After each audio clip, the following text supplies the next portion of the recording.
Pessoal da produção, aqui é o professor Hugo. Nós estamos na nossa segunda matéria, nossa segunda aula em Engenharia de Produto 1, EPRI 32. Hoje nós vamos ver o que? Gestão de projetos.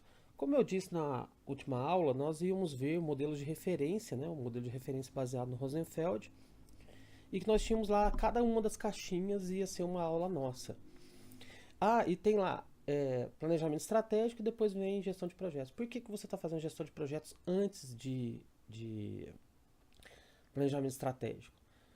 Porque a maneira da gente trabalhar em sala de aula, né, o flipped class que nós estamos fazendo, fica mais fácil o entendimento da matéria, o desenvolvimento da matéria ao longo do tempo, se a gente definir projeto primeiro e as partes do projeto antes de vocês fazerem o planejamento estratégico.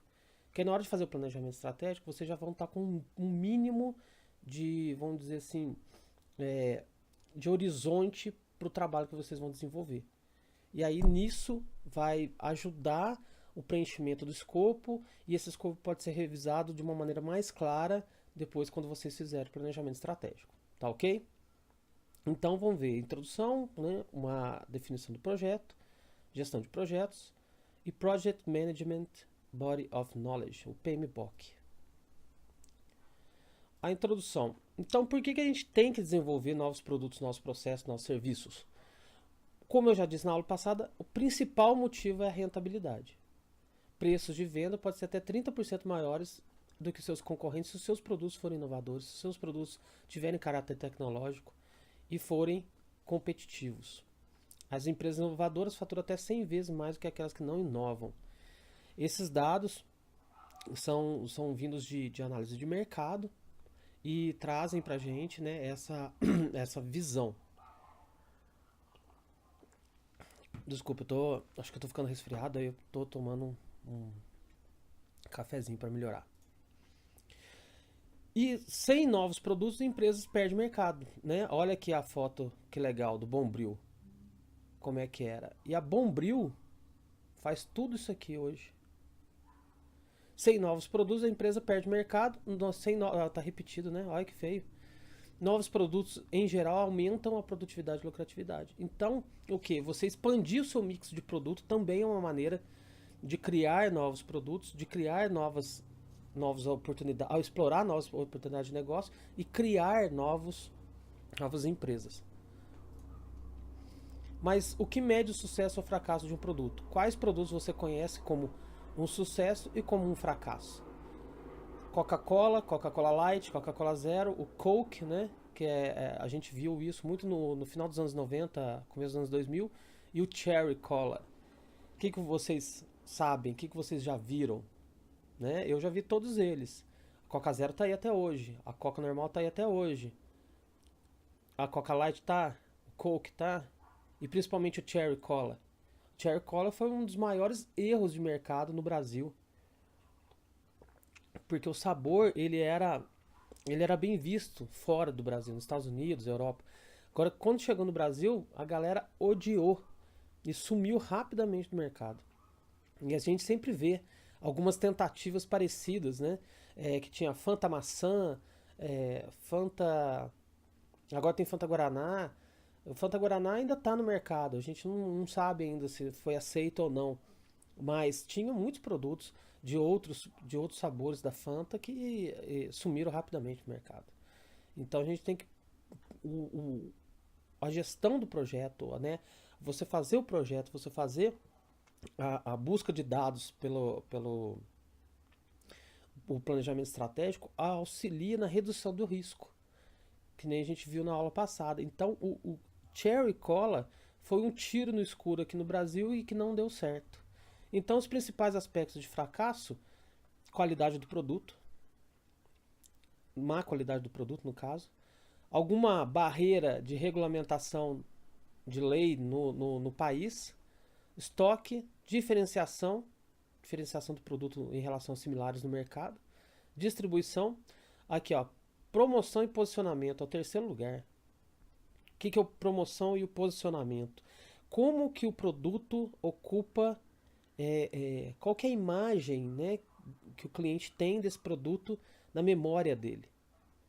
Então, se voltar a Cherry Cola aqui para o Brasil, talvez essa geração mais nova aceite, mas as gerações passadas vão falar: não, esse produto é ruim. Isso ficou marcado na cabeça da pessoa e ela não vai é, é, aderir a isso. E as promoções que ela faz, né, a divulgação, a forma como ela promove a entrada dela no mercado. Preço, introdução tardia do produto no mercado. É aquela questão que eu falei para vocês. Se você inova com tecnologia, aí uma empresa pega e se diferencia. Aí nós vamos ver a Apple, quando lançou em 2007 o iPhone. Aí o iPhone foi uma mudança radical no paradigma de celulares. Então, empresas que demoraram para entrar nesse mesmo mercado de smartphone, elas sofreram com essa introdução tardia de seus produtos no mercado e muito provavelmente alguns produtos delas foram fracassados por não atender às expectativas do cliente dentro daquele novo padrão, daquele novo posicionamento que a Apple criou. E aqui, né, principalmente, esse é o maior motivo, desconformidade dos requisitos frente à necessidade do mercado, a necessidade do nosso cliente, a necessidade daquela necessidade específica que nós estamos tratando. Então, isso é a principal taxa de falha, mais de 50% das falhas. Tá? O não atendimento à necessidade do cliente. Então, a nossa definição de projeto.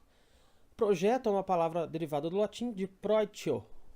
Eu não sei se o meu cunhado vai me matar, que ele fala italiano, deve ser procio ou proitio, não sei. Mas como tem um C só, eu acho que é proitio, que significa lançar adiante. Ou seja, nós vamos lançar a nossa ideia adiante. Nós vamos levar o nosso produto adiante. Nós vamos levar o nosso produto até o momento da fabricação, da concretização, da materialização dele e a chegada dele no mercado. Então, características: o empreendimento temporário ou sequência de atividades com começo, meio e fim programados. Uma sequência de atividade temporária que tem o objetivo de fornecer um produto. Então, nós saímos da nossa ideia e nós temos vários caminhos que nós podemos percorrer até chegar ao produto.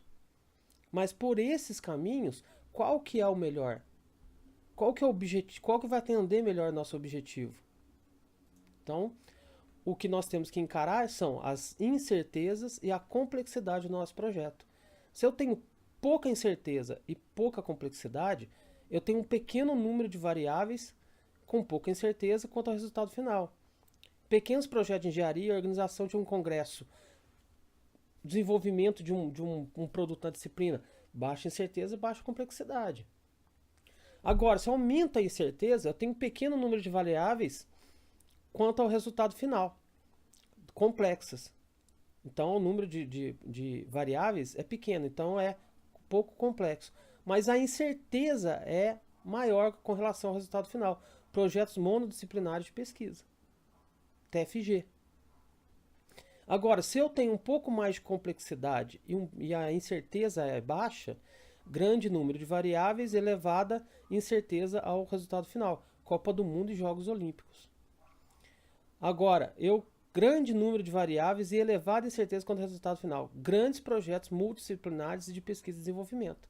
Porque a Copa do Mundo, por exemplo, que nem ocorreu aqui no Brasil, tem um grande número de variáveis quanto ao resultado e incerteza. Então você não sabe se vai ser um grande sucesso ou um grande fracasso, mas que ela vai acontecer, ela vai.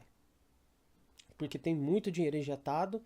É um péssimo exemplo de gerenciamento de projeto, porque tem muitos enxertos, tem muita mudança de horizonte financeiro e horizonte de tempo, mas acontece. Agora, grandes projetos multidisciplinares de pesquisa e desenvolvimento, você tem um horizonte gigante de tempo, 4, 5 anos para desenvolver um projeto de pesquisa e desenvolvimento, e você não tem certeza se esse produto vai ter sucesso no mercado. Então você pode desenvolver um computador maravilhoso que é um lixo para o mercado, porque não atende à necessidade do cliente.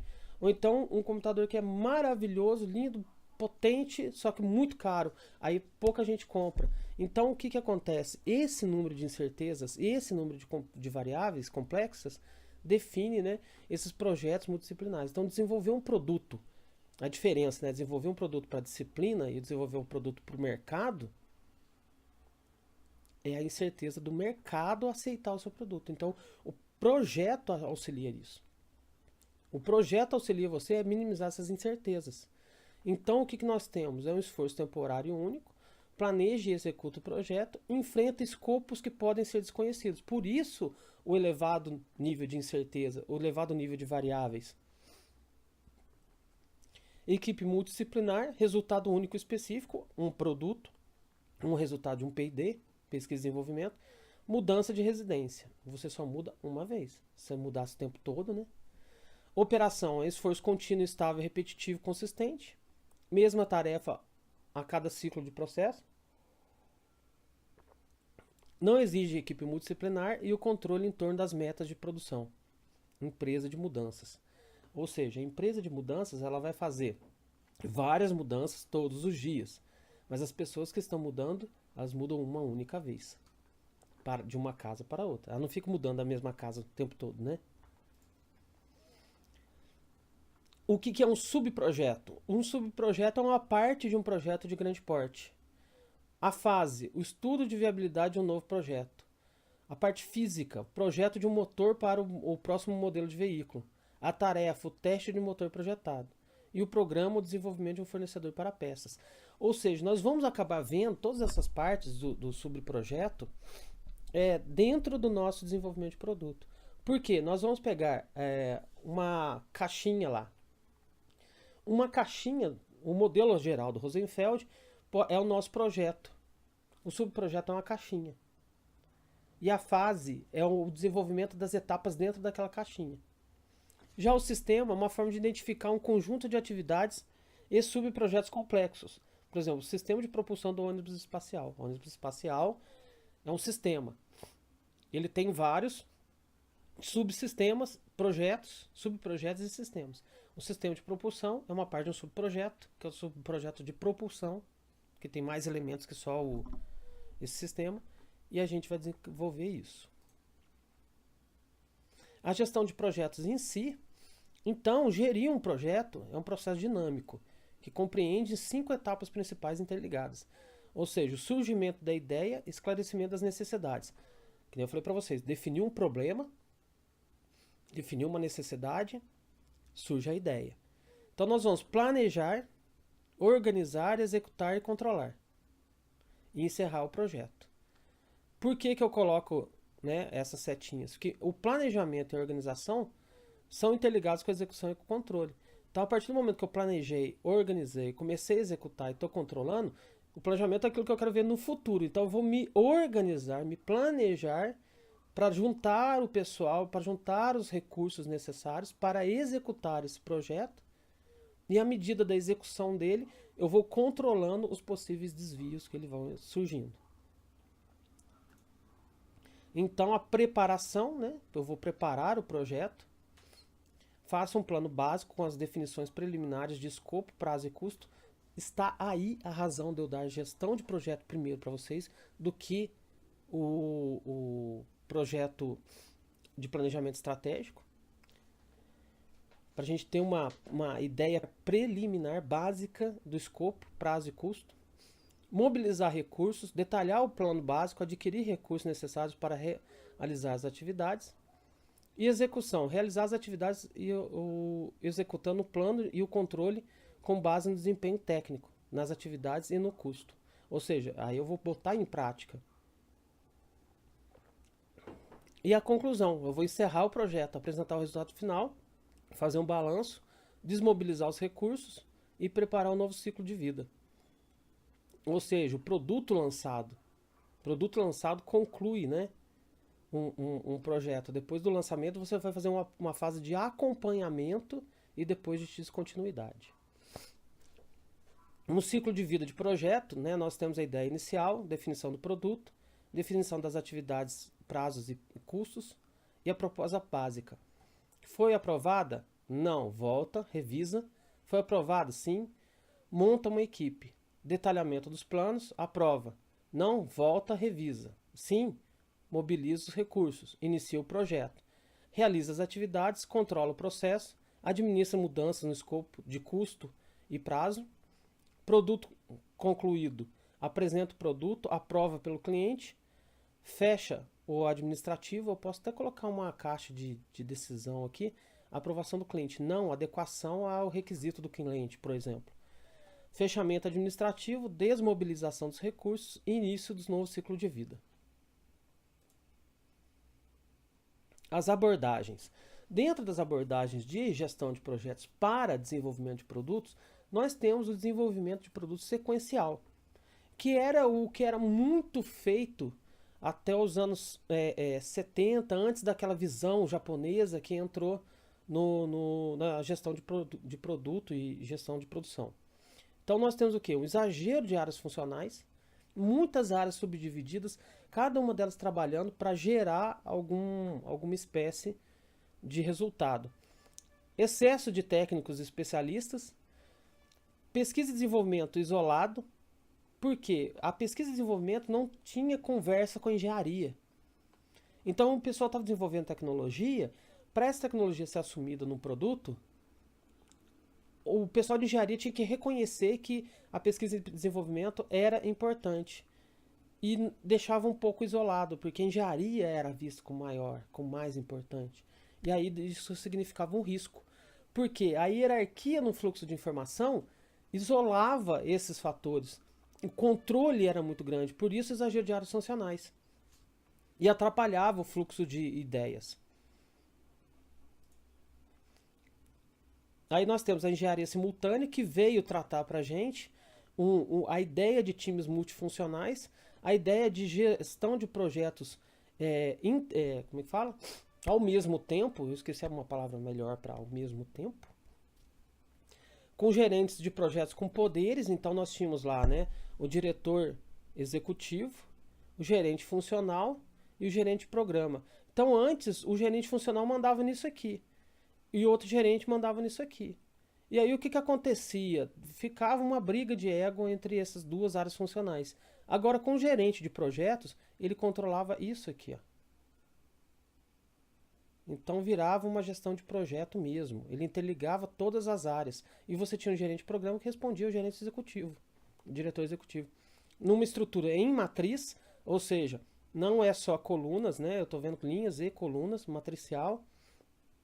As atividades são simultâneas. Um ótimo exemplo é a troca de peças, né? E pit stop de pneus na Fórmula 1. Ou seja, cada um aqui tem uma responsabilidade. Cada um aqui faz parte de uma equipe. Ou seja, para esse pneu tem uma equipe, para esse pneu tem outra equipe, para a asa, para o bico, para a asa, para colocar combustível. Mas todo mundo trabalha ao mesmo tempo, gerando um resultado mais rápido e único. Que a gente vê aí, trocar pneu, abastecer essas coisas leva 3 segundos. E desenvolvimento integrado de produtos. Depois nós temos outras abordagens, né, que podemos desenvolver, fica aí a dica de leitura.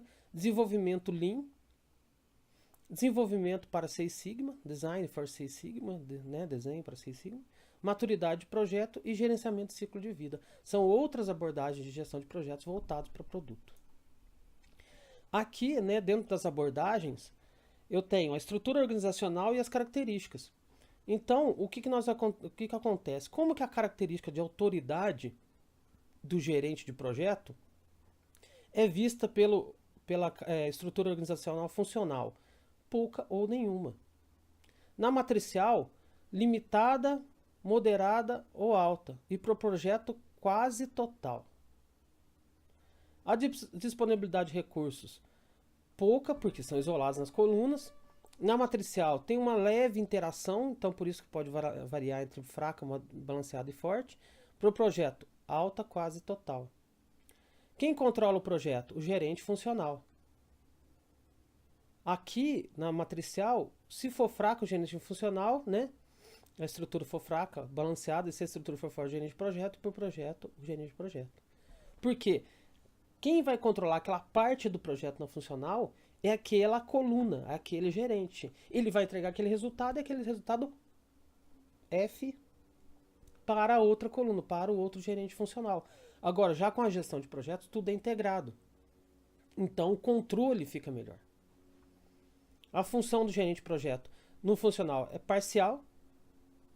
Aqui só é com uma estrutura organizacional forte, para ser integral e por projeto é integral o tempo todo. As equipes de projeto são parciais porque no funcional entrega somente aquela função. Não tem integração com as demais colunas. Aqui já é totalmente integral. Habilidade de gerente de projeto, boa comunicação, relacionamento interpessoal e de influência. Não tem função aqui na estrutura organizacional. E agora, por projeto, é negociação com outros gerentes de projeto. Porque você tem aquele gerente, naquela matriz, tem aquele gerente dos projetos e os gerentes de projeto. Então ele vai negociar com todo mundo que está trabalhando naquelas linhas.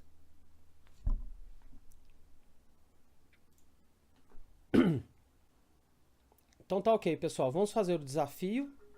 Tendo em vista a sua organização do planejamento do projeto, defina qual é o objetivo estratégico da sua empresa. Como eu já disse antes, pode ser o lucro, mas tem que ter mais coisa. O programa de desenvolvimento do produto é um projeto evolutivo ou inovador? Evolutivo, ele está vindo de uma outra ideia que já existe, ou vocês estão inovando, usando da criatividade para criar algo, enxergar uma necessidade com outro paradigma? Qual o modelo de geração da sua empresa? Eu vou explicar isso em sala de aula.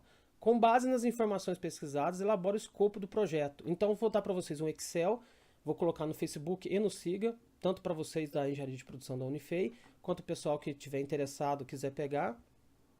E nós vamos preencher ele com os objetivos gerais e requisitos, necessidades a priori, caracterização do mercado a priori, prazo e custo e expectativa do lucro, tá ok?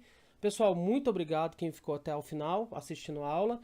Agradeço todo mundo que gostou do vídeo e até a próxima aula com planejamento estratégico de produtos. Ok? Muito obrigado, até mais, tchau, tchau.